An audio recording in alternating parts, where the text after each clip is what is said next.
శ్రీకృష్ణ పరబ్రహ్మణే నమః. శ్రీ గురుభ్యో నమః.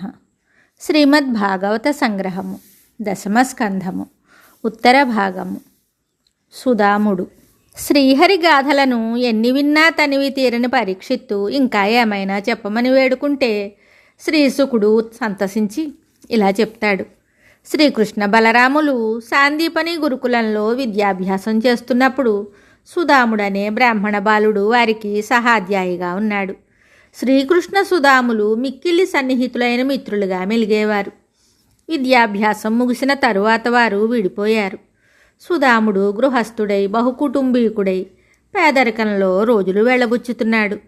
అతడు బ్రహ్మవేత్త, మానధనుడు, రాగద్వేషరహితుడైన సాత్వికుడు, శాంతుడు, ధర్మతత్పరుడు, జితేంద్రియుడు. ఇంటిలో దారిద్ర్యం తాండవిస్తున్నా ఎవరిని ఏదీ యాచించనివాడు. ప్రాప్తించినదే 10,000గా భావించి సంతుష్టుడై ఉండేవాడు. పేదరికం వలన బక్కచిక్కి సరి అయిన వస్త్రాలు లేక చినిగిన వస్త్రాలను ధరించే ఈ బ్రాహ్మణోత్తముడు కుచేలుడని పిలువబడేవాడు. కుచేలుని భార్య మిగుల ఉత్తమురాలు, పతివ్రత, సద్వంశజాత. లభించిన కొద్ది పైకముతోనే పిల్లలకు ఆహారం పెట్టగా మిగిలితేనే ఆమెయు భర్తయు తినేవారు. కొద్ది రోజులుగా ఏమీ లభించనందున బిడ్డలు ఆకలితో అలమటించిపోతుంటే, దారిద్ర్యం దుర్భరమైపోతుంటే ఆ మహాసాధ్వి భర్తతో ఇలా అన్నది: స్వామి, నానాటికి దుస్సహమైపోతున్న మన పేదరికాన్ని నుండి బయటపడగల మార్గం ఆలోచించండి. బిడ్డల ఆకలి బాధను నేను చూడలేకున్నాను. నాకొక ఆలోచన వచ్చింది. మీ బాల్య స్నేహితుడైన శ్రీకృష్ణుని దర్శించితే ఆయన కృపా కటాక్ష వీక్షణం మన పైన పడితే మనకు శుభం కలుగుతుంది. వరదుడు సాధు భక్త జనవత్సలుడార్త శరణ్యుడిందిరావరుడు దయాపయోధి భగవంతుడు కృష్ణుడు తాగు శస్థలీపురమున యాదవ ప్రకరముల్ భజయింపగనున్నవాడు నీ వరిగిన నిన్ను జూచి విభుడప్పుడు ఇచ్చుననూన సంపదల్. కలలోనైనా ఎన్నడైనా ఆయనను స్మరించినట్టి కఠినాత్ముడైనా ఆపదలో ఆయనను మనసారా స్మరిస్తే చాలు. ఆ దయామయుడు అన్ని విధాలా అనుగ్రహిస్తాడు కదా. మరి ఆయననే నిరంతరము సేవిస్తున్న నిన్ను అనుగ్రహించకుండా ఉంటాడా అని చెప్పిన ఇల్లాలి మాటలకు యోచించిన వాడై శ్రీకృష్ణ సందర్శనమే శ్రేయస్కరమని భావించి ఆమెతో ఇలా అన్నాడు: మానవతి, నీ ఆలోచన ఆచరింపదగ్గదే. ఆయన దర్శనమే కళ్యాణప్రదము. మరి ఆయనకు ఏమైనా ఇవ్వటం బాగుంటుంది కదా అనగా, ఆమె ఇంట్లో ఏమీ లేనందున 4 ఇళ్లకు వెళ్ళి 4 పిడికిళ్ళ అటుకులను యాచించి తెచ్చి అతని చినిగిన వస్త్రంలో కట్టించింది. శ్రీకృష్ణ సందర్శనోత్సాహంతో బయలుదేరిన కుచేలుడు దారిలో ఇలా తలపోశాడు: ద్వారకా నగరిలోనికి ఎలాగ ప్రవేశించగలను? నా బేదరికాన్ని చూసి నన్ను లోపలికి పోనివ్వరేమో. అంతఃపురంలోనున్న శ్రీకృష్ణుని నేను ఎలాగ సమీపించగలను?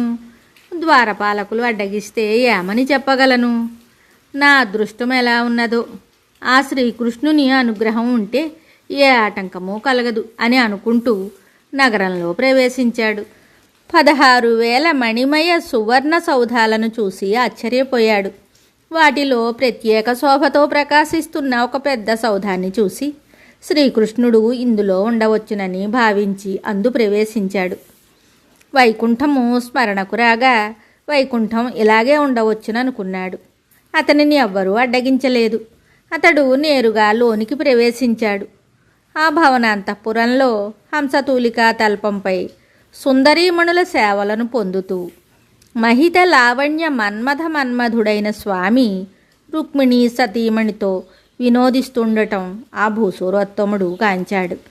నీలోత్పల శరీరుడు, దేవేంద్రుని వందనాలు పొందేవాడు, కరుణానిలయుడు, మెరిసే చెక్కిళ్ళు గలవాడు, కౌస్తుభమణిని ధరించేవాడు, కోరికలను తీర్చే కల్పవృక్షము వంటివాడు, సుందర రూపుడు, దేవతలకు శరణమిచ్చువాడు, సింహము వంటి నడుము గలవాడు, అఖిల లోకారాధ్యుడు, చక్రహస్తుడు, గరుడవాహనుడు, శేషశయనుడు, పీతాంబరధారి, అరవిందాక్షుడు, మృదు మధుర భాషణుడు, క్షీరసాగర విహారి, సకల సద్గుణ రాశి, యాదవకుల చంద్రుడు, విష్ణువు, తేజోమయుడు శాంత సహనశీలి అయిన శ్రీకృష్ణుని ఆ బ్రాహ్మణోత్తముడు దర్శించాడు. అతని జన్మ ధన్యమయ్యింది. నెమ్మదిగా పురుషోత్తముని వైపునకు సంకోచముతో కాళ్ళు ఈడ్చుకుంటూ నడుస్తున్నాడు. నిత్య దారిద్ర్య పీడితుడు, పక్క చిక్కి చినిగిన వస్త్రాలు ధరించినవాడు కుచేలుడు. చిన్ననాటి సహాధ్యాయుని అల్లంత దూరం నుండి చూచిన స్వామి వడివడిగా ఎదురు వెళ్ళి కౌగలించుకున్నాడు. ఆప్యాయంగా స్వాగతం పలికాడు. చేతిని పట్టుకొని తోడ్కొని వచ్చి తన పాన్పుపై కూర్చుండబెట్టి కాళ్ళు కడిగి ఆ జలాన్ని శిరస్సుపై జల్లుకుని చందనం ఒంటికి పూసి విసనకర్రతో వీచాడు. మణిమయ దీపంతో నివాళులర్పించి కర్పూర తాంబూలమిచ్చి సిగలో పువ్వు తురిమి ఆనంద భాష్పాలు రాల్చి ముగ్ధమోహన మందహాసంతో సుధాముని మేను పులికింపజేశాడు. రుక్మిణీదేవి వింజామరతో వీచింది. కుచేలుని కన్నుల నుండి ఆనంద భాష్పాలు ఎడతెగక కురిశాయి. గొంతు మోగబోయింది. సాక్షాత్తు శ్రీ మహావిష్ణువైన ఈ శ్రీకృష్ణుడెక్కడా, బక్కచిక్కిన బీద బ్రాహ్మణుడైన తానెక్కడా అనుకున్నాడు. ఈ విచిత్ర దృశ్యాన్ని చూసి అంతఃపురకాంతలు విస్మయం చెందారు. ఓహో, ఈ భూసురోత్తముడు పూర్వజన్మలో ఎలాంటి తపస్సు చేసి ఉండెనో కదా. యోగి జనవంద్యుడైన ఈ జగన్నాథుని పాన్పుపై ఆసీనుడయ్యున్న ఈ మహనీయ మూర్తికి ఎంతటి గొప్ప ముని పుంగవులైనను సాటిరారు కదా.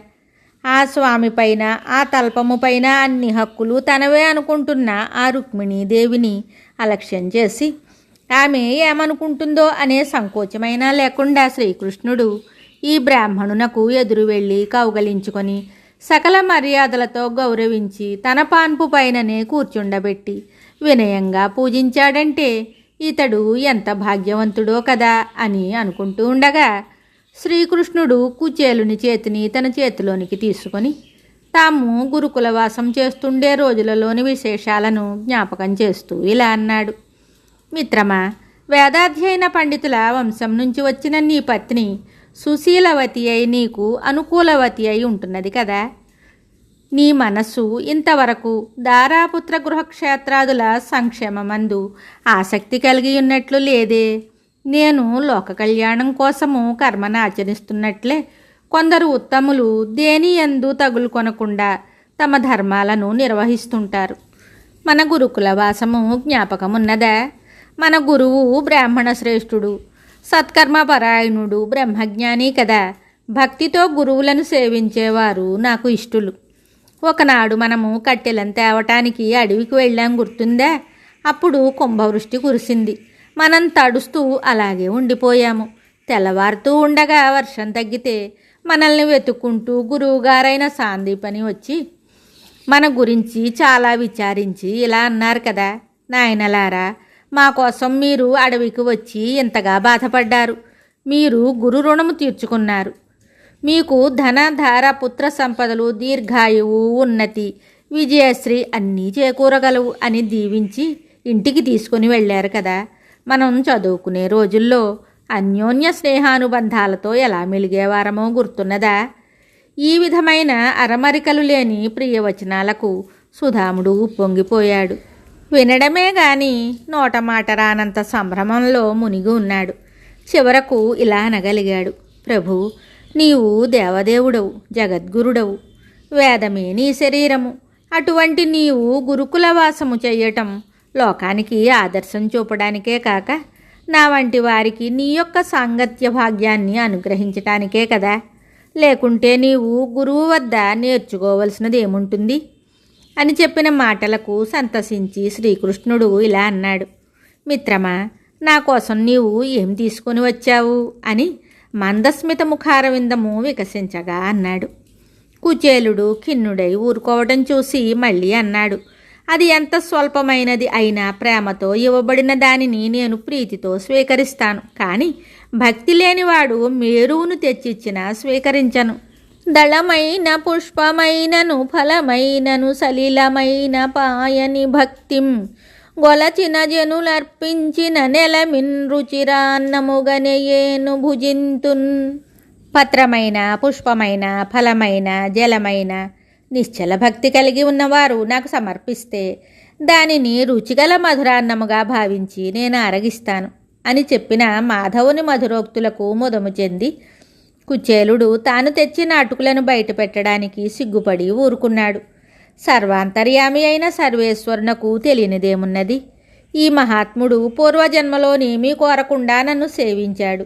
ఇప్పుడు కూడా దారిద్ర్య బాధను భరించలేని భార్య ప్రేరణచే వచ్చాడు గాని ఏమీ కోరడు. ఇతడు బహువిధాలైన సంపదలను ఇవ్వదగినవాడు అని భావించాడు ఆ దయామయుడైన స్వామి.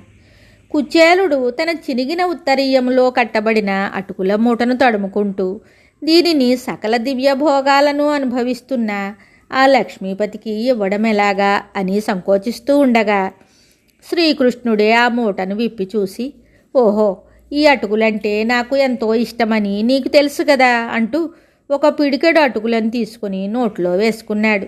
వాటిని ఆరగించి, ఈ అటుకులు చాలు నన్ను సమస్త లోకాలను సంతృప్తిపరచడానికి అంటూ ఇంకొక పిడికెడు అటుకులు తీసుకొనబోతుంటే రుక్మిణీదేవి వారించింది. ఆమె చూపులతో, స్వామి, ఈ సుధాముడు ఇహలోక పరలోక ఐశ్వర్యాలన్నింటినీ పొందడానికి మీరు ఆరగించిన ఆ పిడికెడు అటుకులే చాలును. మీరు ఇంకా తీసుకొని తింటే ఐశ్వర్యముతో పాటు మనమిద్దరము కూడా అతనికి సొంతం అయిపోతాం అని సూచించింది. ఆనాటి రాత్రి కుచేలుడు వివిధ రకాల భోజ్యాలను అరగించాడు. మెత్తని పాన్పుపై పవళించాడు. తెల్లవారగానే నిత్యకృత్యాలను ముగించుకొని శ్రీకృష్ణుని వద్ద సెలవు తీసుకోవాలని వెళ్ళాడు. పరమాత్ముని సన్నిధిలో తాను అనుభవించిన పరమానందాన్ని విడిచి వెళ్ళలేని కుచేలుడు తన లౌకిక స్థితిని గుర్తు చేసుకుని స్వామి వద్ద సెలవు తీసుకున్నాడు. స్వామి కొంత దూరం వచ్చి సాగనంపాడు. కుచేలుడు కృష్ణుని ఏమీ అడగలేదు. కృష్ణుడు ఏమీ ఇవ్వలేదు. కుచేలుడు మనస్సు నిండా శ్రీకృష్ణుని ఆలోచనలతోనే వచ్చాడు. మళ్ళీ శ్రీకృష్ణుని ఆలోచనలనే మనస్సు నిండా నింపుకొని ఇంటికి వెళుతున్నాడు. సుధాముడు జ్ఞాన వైరాగ్య సంపన్నుడు. గర్భదరిద్రుడై ఉండి కూడా సాక్షాత్తు లక్ష్మీపతి అయిన తన చిన్ననాటి ప్రియమిత్రుడు ఏది కావాలంటే దానిని ఇస్తాడని తెలిసి ఉండి కూడా క్షుద్రమైన లౌకిక సంపదలను కోరాలనుకోలేదు. దారిలో ఇలా అనుకుంటూ వెళ్ళాడు, ఆహా, నా పూర్వపుణ్య విశేషము చేత అనంతుడు, అచ్యుతుడు, చిన్మయ రూపుడు అయిన శ్రీకృష్ణ పరమాత్మను దర్శించాను. లక్ష్మీపతి, సర్వైశ్వర్య సంశోభితుడు అయిన వాసుదేవుడు బక్క చిక్కి చినిగిన వస్త్రాలతోనున్న దరిద్రుడనైన నన్ను ఒక సోదరుని వలె ఆలింగనం చేసుకుని ఆదరించి పూజించి సత్కరించటం ఆ కరుణాసాగరుని యొక్క లీలా విలాసమే కదా. నా జన్మ ధన్యమైనది. ఇంతకన్నా నాకు కావలసింది ఇంకేమున్నది? ఓహో, నా భాగ్యమే భాగ్యము కదా. ఇంత అలౌకికమైన బ్రహ్మానందాన్ని నాకు ప్రసాదించిన నా మిత్రుడు నా మేలు కోరియే నాకు లౌకిక సంపదలేవీ ఇవ్వలేదు. సర్వజ్ఞుడైన ఆ సర్వేశ్వరునికి నా పరిస్థితి తెలియక కాదు. అపార కృపాసాగరుడు, ఆశ్రిత వత్సలుడు, ఆర్తజన రక్షకుడు అయిన ఆ స్వామి తలుచుకుంటే ఏమైనా చేయగలడు. కానీ దరిద్రుడు ధనవంతుడైతే దైవాన్నే ఉపేక్ష చేస్తాడని, అలాంటి దుర్గతి నాకు పట్టకూడదని నా ప్రియమిత్రుని శ్రేయోభిలాష. ఆహా, ఎంతటి మహత్తరమైన ప్రేమ అని తలపోస్తూ ద్వారకలో తాను అనుభవించిన ఆనంద మధుర స్మృతులను నెమరు వేసుకుంటూ తన గ్రామం చేరుకున్నాడు. తన కుటీరం ఉండే చోట ఒక భవనం వెలిసి ఉన్నది. ఉద్యానవనంతో, తామర పువ్వుల కొలనుతో, పాలరాతి గచ్చుగోడలతోనున్న ఒక మహాసౌధం అది. తానింకా ద్వారకలోనే ఉన్నానా అనే భ్రమ కలిగింది కుచేలునకు. కళ్ళు నులుముకొని చూశాడు. ఇంటి నుండి సర్వాలంకార భూషితులైన అందమైన దాసీ స్త్రీలు ఎదురొచ్చి దయచేయండి అని ఆహ్వానించారు. సంగీత వాద్యాలతో లోనికి తీసుకుని వెళ్ళారు. మానవ రూపం ధరించిన మహాలక్ష్మిలాగానున్న అతని సతీమణి ఆనంద భాష్పాలతో ఎదురేగి భర్త పాదాలకు నమస్కరించింది. సుధాముని సంభ్రమాశ్చర్యాలకు అవధులు లేవు. ఓహో, ఇదంతా ఆ లీలా మానుష విగ్రహుని అద్భుత లీలయే కదా. తానేమీ అడగకపోయినా సమస్త ఐశ్వర్య భోగాలను అనుగ్రహించాడు అనుకుంటూ భార్యతో గూడి భవనమంతా తిలకించాడు. సతీపతులు ఆ సర్వేశ్వరుడైన శ్రీకృష్ణుని అనేక విధాలా స్తుతించారు, పూజించారు. గర్భదరిద్రుడైన కుచేలుడు విశిష్ట శ్రీమంతుడైనప్పటికీ ఎలాంటి మనోవికారాలకు లోనుగాలేదు. ఆహా, శ్రీకృష్ణ భగవానుడు ఎంతటి దయామయుడు! మూర్తీభవించిన దారిద్ర్యమే అయి ఉన్న నన్ను యావగించుకొనకుండా సత్కరించి పూజించి పిడికెడు అటుకులను ప్రీతితో ఆరగించి నాకు అమితమైన సిరి సంపదలను ప్రసాదించాడు కదా. నా వృత్తాంతమే చాలు గోవిందుని భక్తవత్సలతను చాటి చెప్పడానికి. ప్రభు, జన్మ జన్మలకు నాకు నీ పాదార విందాలపైన నిండైన భక్తి నిలిచియుండుగాక అని ఈ విధంగా మననం చేసుకుంటూ భార్యాబిడ్డలతో నిశ్చింతుడై జీవించాడు.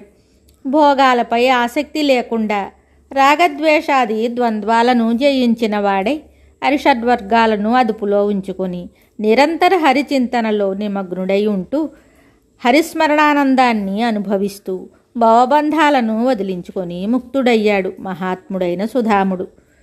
మిగతా కథ తరువాయి భాగంలో తెలుసుకుందాము. శుభం.